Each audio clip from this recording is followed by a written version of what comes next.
우울증 환자가 젊을 때 많을까 노인이 돼서 많을까. 내가 무의촌에 한 2년간 가 있은 적이 있어요. 그러니까 노인들이 자살을 하네. 농약을 먹고. 젊을 때는 고민이 많아서 그렇기도 하겠지만 나이 들어가지고는 그냥 고민할 일이 아니에요. 절박해. 세상이 왜 이럴까? 삶은 왜 살아야 되는가? 우울증을 극복하는 방법은 참 많을 겁니다. 작년에 갑자기 나한테 우울감이 좀 오더라고. 그래서 나는 우울증의 극복 방법은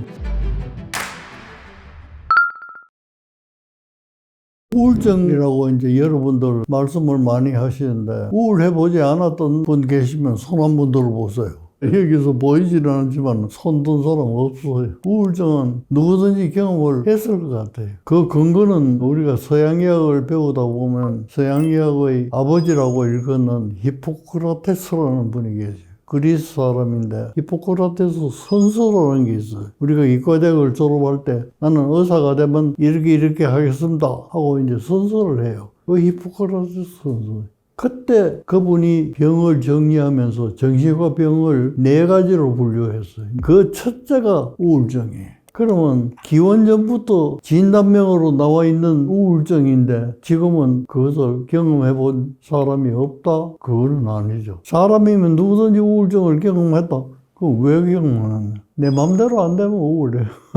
내가 이걸 갖고 싶은데 못 가지면 우울해요. 이걸 알고 싶은데 모르면 우울해요. 그러니까 자기 중심적으로 만족감이 없으면 우울해지는 거예요. 근데 그게 타당한 것도 있고 타당하지 않는 것도 있고 뭐 복잡해요. 복잡하지만 어쨌든 감정적으로 이해하면 우울한 거예요. 우울. 근데 이제 감정은 크게 2가지로 나눕니다. 하나는 감정이 좋은 거예요. 들뜨는 거예요. 그래서 사람들도 일 많이 하는 사람도 뭐 이래 좀 들뜬 사람들이 많이 해요. 우울하다는 거는 평균적인 생활 수준에도 이르지 못하는 거예요. 하고 싶은 생각이 없어요. 뭘 하고 싶은 생각이 배가 고파도 밥 먹고 싶은 생각이 없어요. 뭘 보면 이게 좋다 그러면 저걸 내가 사겠다든지 아니면 내가 만들겠다든지 이게 관심이잖아요. 우울해지면 그런 관심 다 없어져요. 우울증 환자가 자살이 많아요. 왜 자살이 많으냐? 한마디로 말씀드리기는 어려운데 재미있는 것은 우울증에 깊이 빠져 있는 사람은 절대로 자살을 안 해요. 안 하는 게 아니라 못 해요. 왜 못 하겠어요? 제가 재미있다는 말은 이 말입니다. 자살을 하려면 약을 먹든지 목을 매든지 한강에 가서 떨어지든지 움직여야 되잖아요. 움직이기도 싫은데 약을 사러 갈 수가 있나요? 약을 사야 먹고 죽지. 못 가요. 정신과에서 볼 때 이게 우울증이 굉장히 심하다 할 때는 자살에 대해서 걱정을 안 합니다. 자살할 힘이 없던데. 근데 언제 자살이 많으냐?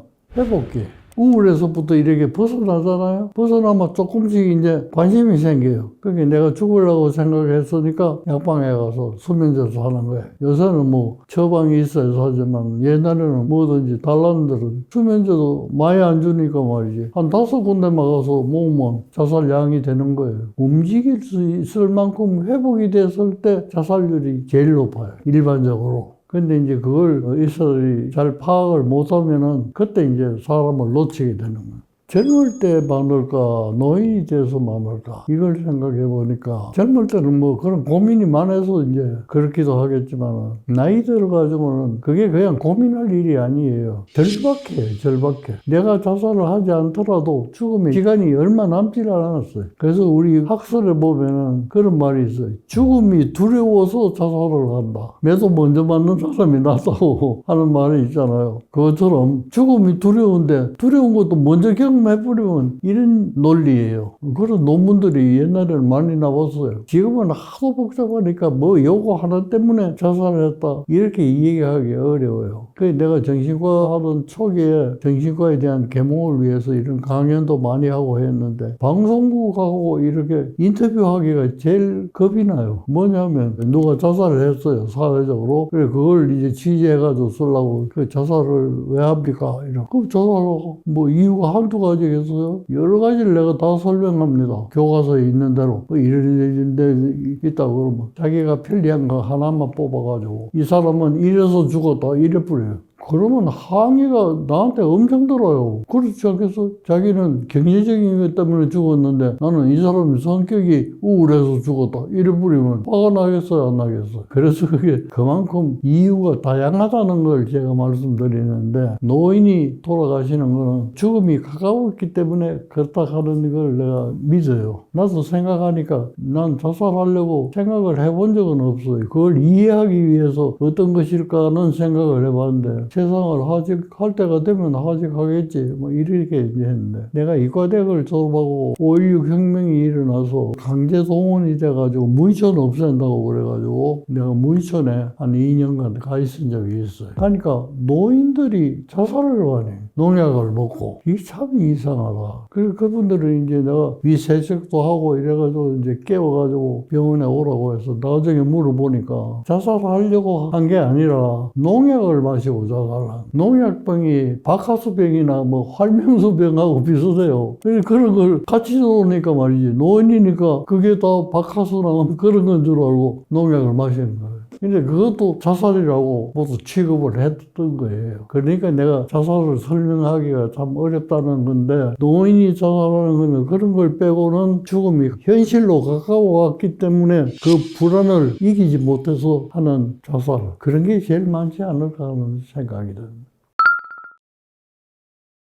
우울증은 우리가 이제 진단 기준이 있어요. 근데 진단 기준은 대체로 두 가지를 사용합니다. 하나는 세계보건기구가 만들어둔 진단 편람이 있어요. 다른 하나는 미국에서 만든 진단 편람이 있어요. 거기에는 이게 이제 신체 증상하고 달라요. 신체는 우리가 피 검사를 해보면 무슨 수치가 낮기 때문에 무슨 병이다. 그 다음에 또 현미경으로 보면은 코로나균이 있기 때문에 이 사람은 코로나에 감염이 됐다. 알 수가 있는데, 마음이라는 거는 그렇게 진단을 할 수가 없어요. 그러면 뭐냐? 전부 가설이에요. 이것 때문에 생겼을 것이다 하는 우리가 생각으로야. 마음이라는 걸 여러분들이 보신 적이 있나요? 마음을. 없잖아요. 손은 보셨어요? 봤죠? 이 손이잖아요. 그 다음에 더 알려면 기능, 숫자도 헤아릴 수 있고, 사람 가리킬 때 이렇게 가리킬 수도 있고, 이건 기능이잖아요. 마음이라는 건 볼 수가 없어요. 볼 수가 없다고 해서 마음이 없느냐? 있어요. 내 마음도 있고, 여러분 마음도 있고, 여러분이 슬플 때도 있고, 기쁠 때도 있고, 그게 감정이에요. 또 생각을 해요.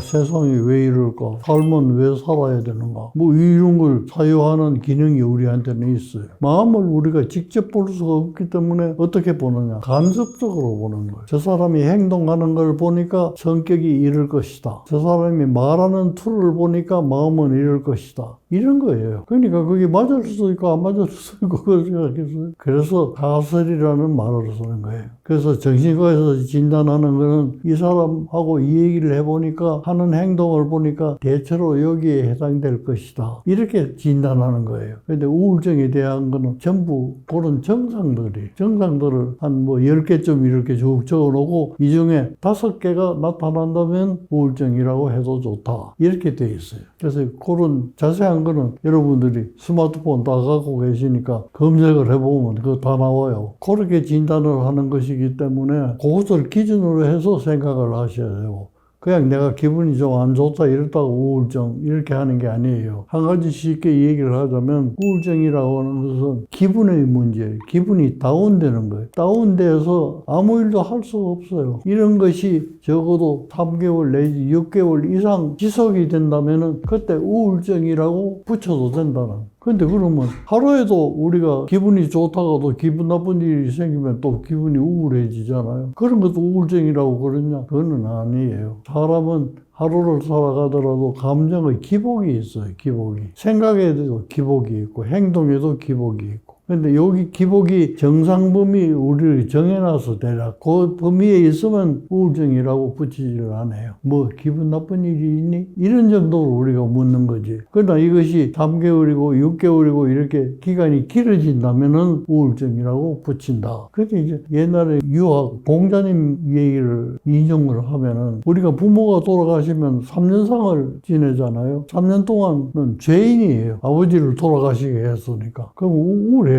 그래서 제자가 물었어요. 왜 하필 3년상이냐? 1년만 해도 안 되는가? 이래 물으니까 그 대답이 굉장히 의학적이에요. 네가 1년만 부모를 애도해서 애도가 사라질 수 있다면 1년을 해도 좋다 그랬어. 그럼 왜 하필 3년이냐? 3년을 지나면은 몸을 해친다는 거예요. 그래서 3년이다. 그게 굉장히 의학적이잖아요. 그래서 요새는 1년이 어디 있어요? 2박 3일, 3일장. 그렇게 해도 그때는 슬픈 마음이 있지만 시간이 가면은 현실적으로 하는 일에 매몰되다 보니까 그건 또 잊어버리잖아요. 그렇게 이제 바뀐 거예요. 그러니까 진단이 옛날부터 이제 그렇게 왔던 것이고, 진단하는데 어려움이 있으니까, 그거는 뭐 내가 좀 기분이 나쁘다고, 저 사람 우울증이다. 그렇게는 하시지 마시고, 잘 관찰해 보시면, 그것 때문에 일상생활을 평소에 하던 것을 하지 못할 정도에 이른다면은, 그건 우울증이라고 붙여도 좋다. 막 이렇게 생각을 했어요. 우울증을 극복하는 방법은 참 많을 겁니다. 근데 그것을 교과서에 나와 있는 걸 보면은 굉장히 원론적이에요. 긍정적인 마음을 가져라. 그런 거죠. 그게 쉽나요? 그런 거 할 수 있어. 우울증이 왜 생겨요? 잘 안 되니까요. 그런 건데. 그래서 교과서에는 그 많은 극복 방법을 다 적자면 교과서를 만들 수가 없어요. 그러니까 교과서에는 원론적인 것만 나오는 거예요. 원론적인 것만 가지고는 치료가 되지를 않아요. 그러면 제가 하고 싶은 얘기는 뭐냐면 우울증에서 벗어나는 방법을 자기가 터득해야 돼. 이래도 해보고 저래도 해보고 그중에서 요게 됐다 싶으면 그걸 잡고 키워나가야 돼. 그래서 우울할 어떤 상황이 되면 그걸 가지고 막아야 돼. 근데 이제 그렇게 해보지는 않고 교과서대로만 해보려고 하는 거예요. 교과서대로 하면 되는 것도 있지만 안 되는 것도 있는 거예요. 안 되는 게 더 많아요. 그래서 나는 우울증의 극복 방법은 여러분들이 터득해야 된다. 터득하고 실천을 해야 된다. 이 말씀을 드리고 싶은데 그럼 어떻게 터득하란 말이냐. 이렇게 해요. 그것은 이래도 해보고 저래도 해보고 내가 할 수 있는 일을 다 해보고 그중에 그래도 조금이라도 도움이 되는 게 있으면 그걸 붙들고 키워나가시라는 얘기예요. 제 얘기를 하나 하면 저는 글쓰기를 좋아하고 이런 얘기를 하기를 좋아하고 그래요. 그리고 이 얘기를 하기를 좋아하지만 우울증이 빠지면 말하기도 싫고 글쓰기도 싫고 그래요. 작년에 갑자기 나한테 우울감이 좀 오더라고요. 어떤 그런 일이 있었어요. 친한 친구들이 세상을 떠난다든지 이런 게 한몫 몰려와가지고 우울해. 암만 내가 이기려고 해도 이길 수가 없어요. 그래서 내가 이걸 어떻게 하면 할까? 말을 하려고 하니까 친구가 다 하나 둘씩 없어지고 있는데 누구하고 얘기를 해? 유튜브에서 얘기하는 것도 재밌지만 얼굴도 못 보고 말이지. 내 혼자 이렇게 떠드는 것도 그래서 내가 생각하는 게 글을 써보자. 쓰는 것까지 힘이 들지만은 우울한 기분이 나한테 왔을 때 정말로 내가 느낀 글을 써보자. 그렇게 썼어요. 그래서 시작을 했더니 조금씩 회복이 됐어요. 근데 그게 오래 가지를 않아. 글 하나 써놓으면 한 3, 4일 가 기분이 좀. 그럼 또 뚝 떨어져. 그래서 또 썼어요. 그래가지고 쭉 했는데 한 60개 썼어요. 그래도 그것이 지속되는 시간이 짧아지더라고. 극복은 되는데. 그래서 난 정신과 의사니까 여러분들이 생각해 정신과 의사는 우울증이 없을 것이다. 그러지만은 아니까 우울증이 더 올 수도 있어요. 아는 게 달이에요. 모르는 게 약일 수도 있어요. 그래서 결론적으로 여러분들한테 하고 싶은 얘기는 따로 교과서에 없어요. 없으니까 내가 찾아야 됩니다. 찾는 것을 포기하면 여러분들은 영원히 우울증에 빠지고 말아요. 찾았어요. 아무리 내가 좋은 얘기를 하고 나보다 더 지식이 많은 사람이 이 얘기를 해준다고 하더라도 여러분들이 실천을 안 하면 그거는 헤어날 수가 없어요. 그 실천은 여러분이 선택하는 것이니까 선택하는 대상을 남한테 들으려고만 하시지 말고 자기가 써놓고 자기가 선택을 해보세요. 그러면 반드시 좋은 방법이 생길 겁니다.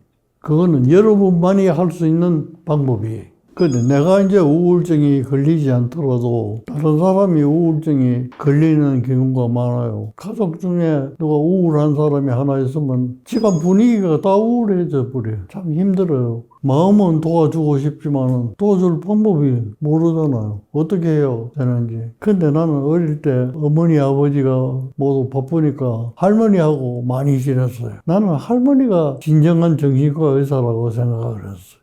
내가 예를 들어 배가 고파가지고 뭐 먹고 싶다 그러면 할머니는 벌써 알아요. 과자 줄까? 사탕 줄까? 헤아리는 거예요. 훤히 꿰뚫어 보고 계시는 거예요. 정신과 의사는 환자를 꿰뚫어 보고 있어야 돼요. 이 사람이 원하는 게 뭔가, 우울해서 벗어나고자 하는 것인가, 뭐 망상에서 벗어나고 싶어 하는 것인가, 이걸 내가 알아야 돼요. 그것도 알지를 못하고 교과서에 있는 대로, 예를 들면 좀 우울한 기분이 보인다 싶으면 우울증 그러면서 약이나 처방해주고 이래가지고는 절대로 안 낫는다 그 얘기.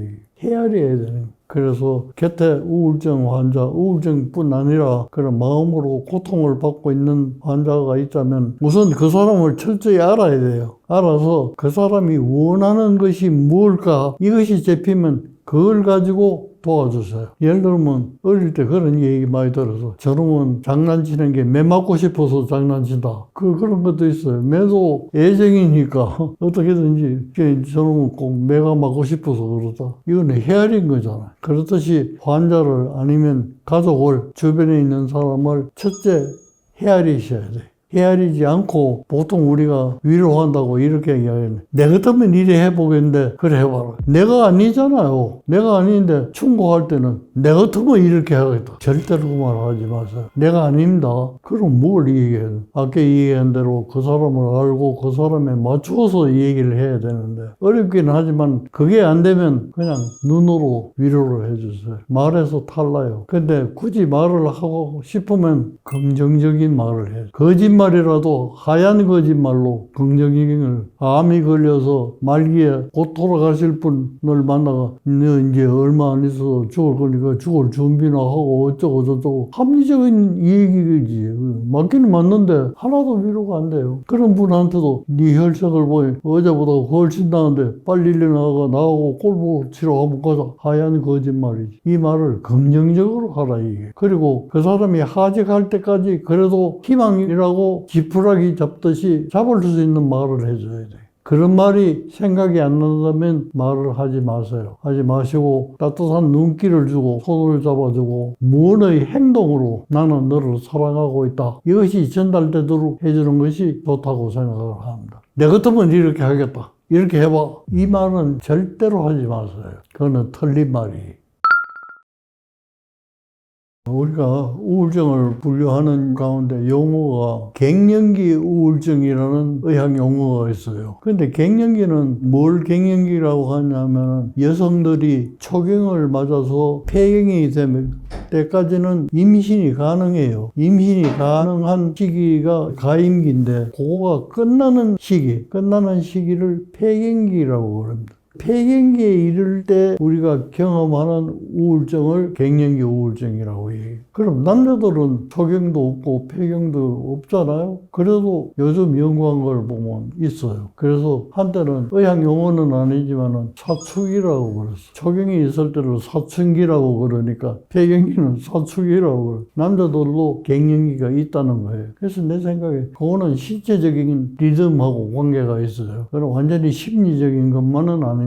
폐경이라는 거 지금까지 이제 난자가 생기는 게 안 생기는 거거든. 그러니까 신체 변화가 있잖아요. 그 변화에 대한 반응이니까 이거는 완전히 심리적인 것도 아니고 완전히 신체적인 것도 아니에요. 그 두 개가 합해져서 나오는 게 그 갱년기 우울증입니다. 그러면 남자들은 난자가 생기고 뭐 이런 것도 아니니까 직장을 다니다가 바꾼다든지 하는 이런 어떤 변화가 있을 때 그럴 때 많이 생기는 게 아닌가 경험적으로 그렇게 생각을 했습니다.